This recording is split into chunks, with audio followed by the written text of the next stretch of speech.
Ambala ma'am, केआरएन heat exchanger, और इस पर एक दो टिप्पणियाँ आई हैं, वो अंशुल सर से भी राय जानना चाह रहे हैं। तो पहले आप अपनी बात कंप्लीट कर लीजिए और मैं लेवल से एक बार अंशुल सर, आपने कभी रिकमेंड किया था क्या अंशुल सर?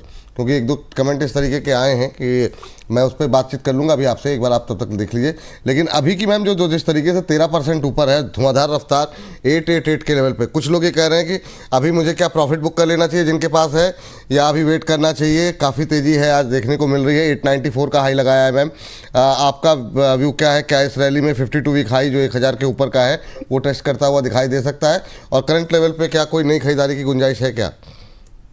ओके, तो केआरएन मैंने रिकमेंड किया था एक्चुअली 4-5 दिन पहले। तो यस, तो अब ये पहले टारगेट, अब जो टारगेट दिए थे उस समय भी एक टारगेट हुआ था, लेकिन उसके बाद जब दोबारा आपने पूछा था कि अभी भी एंट्री कर सकते हैं क्या, तो उसके लिए 880 रुपए का टारगेट था। तो वो अब हुआ है, अब आज ही ऑलरेडी 11% 12% अप है, अब एंट्री नहीं कर सकते। तो यहाँ पर जो लोग पहले से हैं वो लोग चाहे तो ट्रेलिंग करके जरूर आ सकते हैं 815 के भाव पर, बट जिनको फ्रेश खरीदना है उनको अभी बिल्कुल वेट करना चाहिए कि ये पहले थोड़ा बहुत ऊपर और जाएगा, 920 तक भी जाएगा ये अभी, लेकिन आपको नहीं खरीदना है क्योंकि आपका रिस्क रिवॉर्ड कहीं से कहीं तक अब मैच नहीं करेगा, क्योंकि since we recommended this 2 times already हो चुके हैं।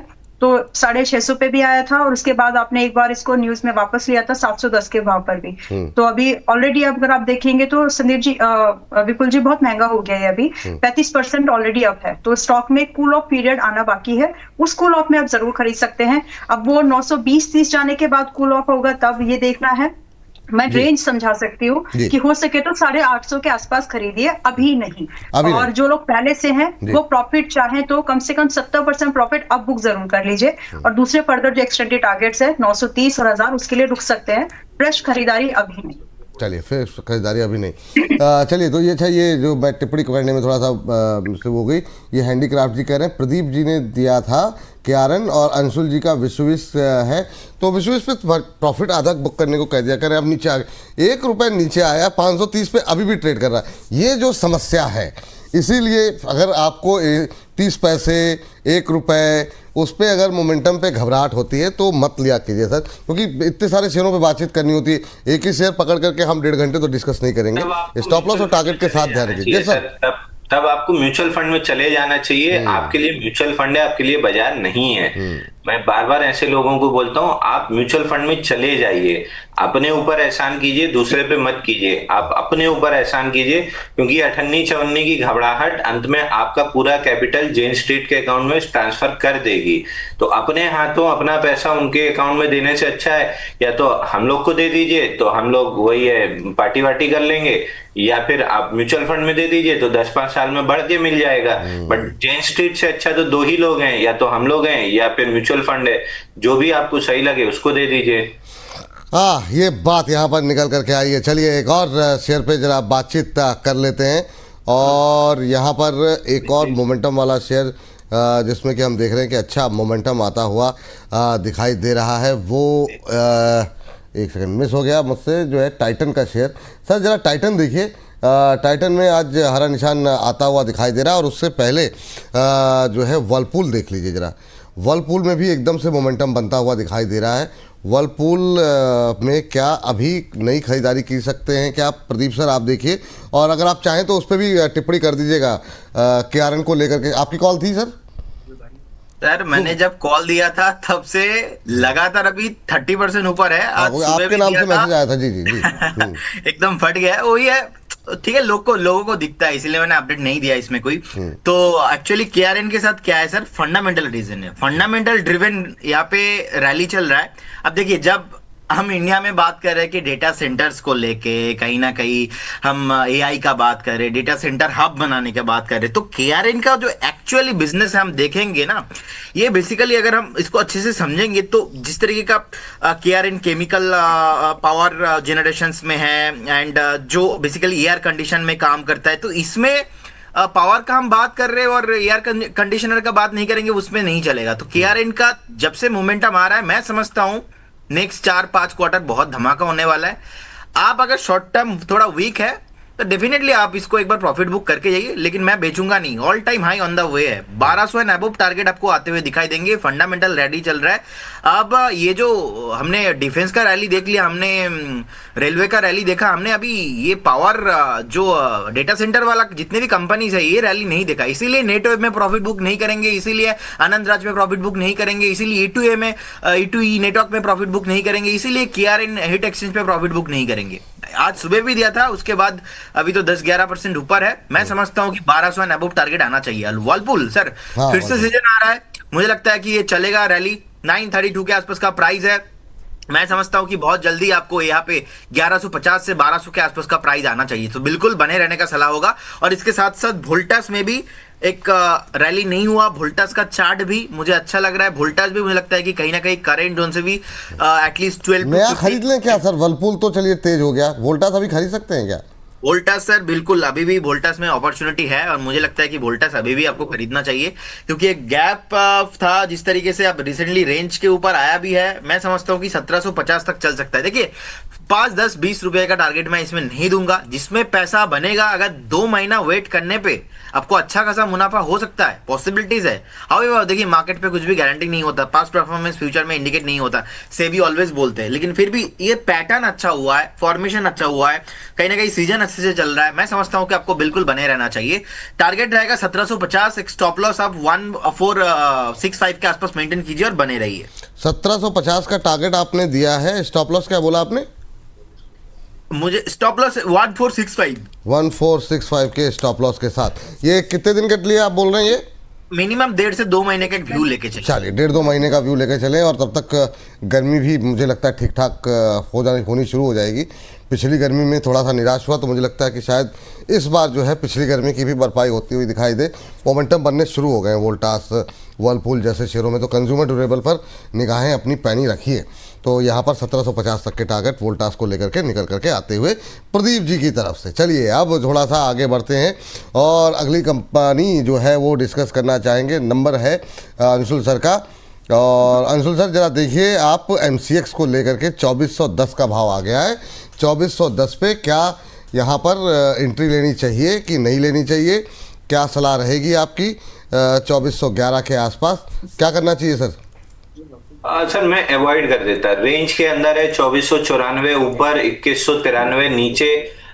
2494 जा भी सकता है, बट फिर वो ये रिस्क रिवॉर्ड बहुत अच्छा मैच नहीं करेगा। 2337 का स्टॉप लॉस बनेगा, 2494 का टारगेट बनेगा, 1:1 का रिस्क रिवॉर्ड है, बहुत अच्छा नहीं है। ऊपर से 7th बेस पे जाके स्टॉक बैठा है, तो जाने को 2494 जा सकता है। ये केवल व्यू है, ट्रेड ढूंढ रहा है तो कोई ट्रेड नहीं है, क्योंकि रिस्क रिवॉर्ड नहीं मैच कर रहा है। रिस्क रिवॉर्ड नहीं मैच कर रहा है, ट्रेड यहाँ पर नहीं है। लेकिन MCX पे क्या कोई अपॉर्चुनिटी है?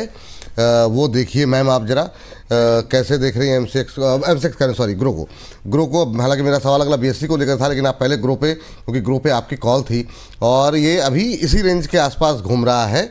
लेकिन अच्छी बात यह है कि इतनी निगेटिव खबरें आने के बावजूद ये मतलब बुरी तरह टूटा नहीं।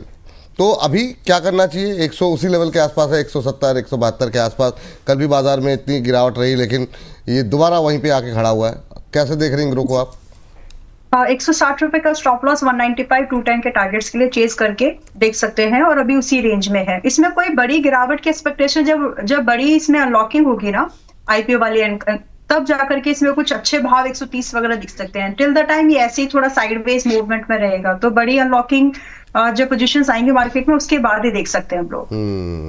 तो अभी के लिए मतलब जो आपने इस पे खरीदारी की सलाह थी अभी वो कंटिन्यू है ना सर? बाय कर सकते हैं। Yes bye.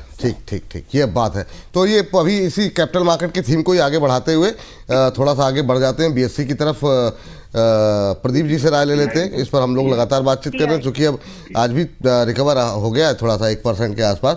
सर ये भी इंट्राडे हाई के आसपास ही है, 2700 2800 2774 देखने को मिल रहा है, 2772। क्या करें सर? अभी खरीद सकते हैं क्या सर अगले हफ्ते के लिए? देखिए मुझे लगता है कि नेक्स्ट वीक के लिए मेरा तरफ से बाय कॉल नहीं रहेगा। अगर आप बेचना चाहते हो और बेचना नहीं, खरीदना।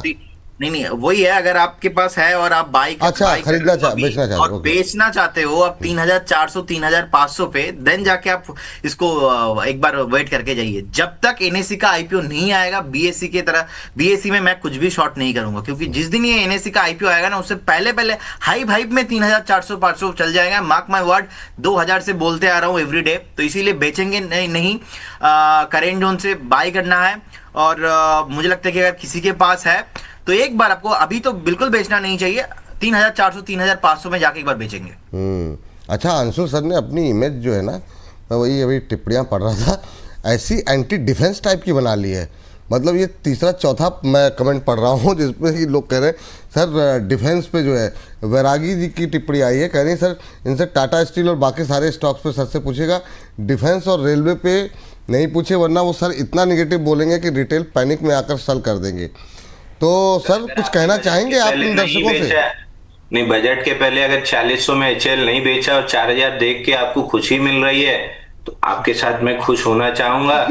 मगर मेरी खुशी तब होगी जब कुछ केक कुछ पेड़ा वेड़ा कुछ बढ़िया चीज मेरे घर भेजिए, तब मैं खुश होऊंगा। नहीं, 4,100 का 4,000 देख के तो दिल दुखता है। मैंने आईआरबी 70% लॉस में बेचा, वही गलती आप कर रहे हैं।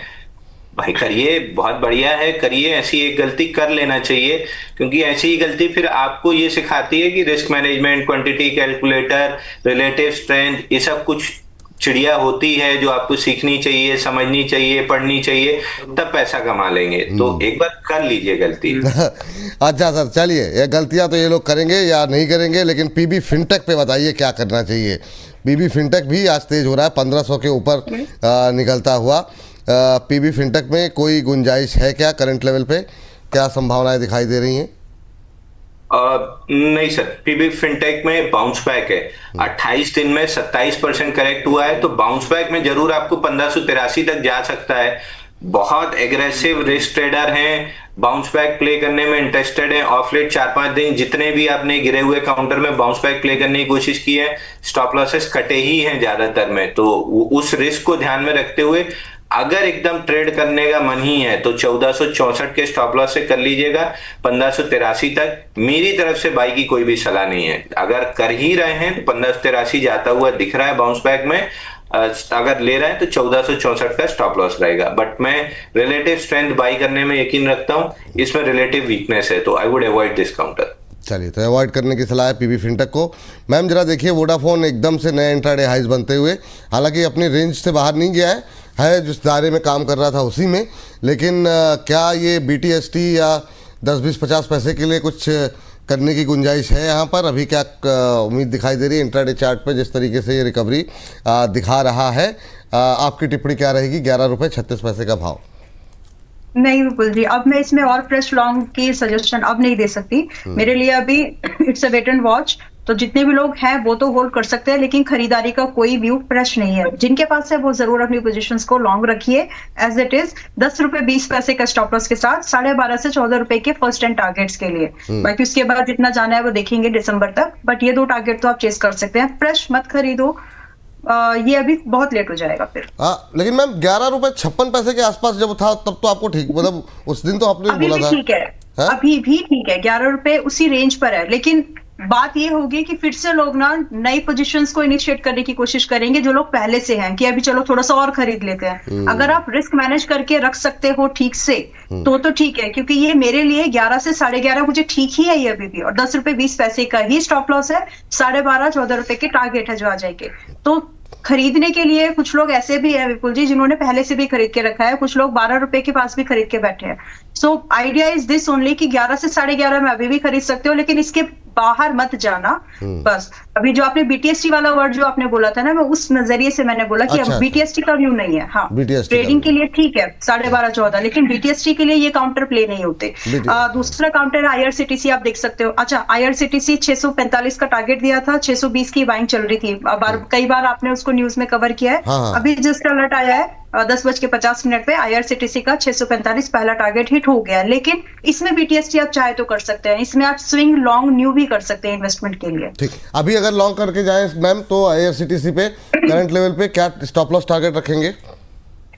स्टॉप लॉस अब छोटा हो जाएगा, क्योंकि जितना ऊपर जाएगा हम स्टॉप लॉस ऊपर करते हुए चलेंगे। तो पहले का स्टॉप लॉस जो भी था, अभी आप उस स्टॉप लॉस को 600 पर लेकर के आ जाइए, और यहाँ से रिस्क रिवॉर्ड स्टिल फेवरेबल नहीं होगा, क्योंकि अभी थोड़ा सा ही चला है, ज्यादा नहीं, लेकिन फिर भी आपके लिए 670 रुपए का पहला टारगेट है अगर आप स्विंग के लिए देख रहे हो तो। बाकी इन्वेस्टमेंट के दौरान पे 670 और 700 725 ये 3 टारगेट्स है जो कि आपको दिख जाने चाहिए। स्टॉप लॉस 645 पे खरीदने वाले हो या जिन्होंने पहले से भी खरीदा हो, now stop loss should be at 600, पहले 570 था। अच्छा, स्टॉप लॉस मैं फिर से रिपीट कर रहा हूँ, जो ताकि मतलब कोई कंफ्यूजन ना रहे, कहीं गलत होगा तो बता दीजिएगा। स्टॉप लॉस आपने बताया 600 और टारगेट आपने 670, 700, 725, ये 3 टारगेट दिए आपने जी ठीक है, तो मैं सही हूँ। तो स्टॉप लॉस और टारगेट, पहला टारगेट जो है स्क्रीन पर है, पहले जब टारगेट अचीव हो जाएगा उसके बाद 700 का टारगेट है, और उसके बाद से जो है नज़रिया अपना रखिए यहाँ पर। और ये मैम BTST का ये स्विंग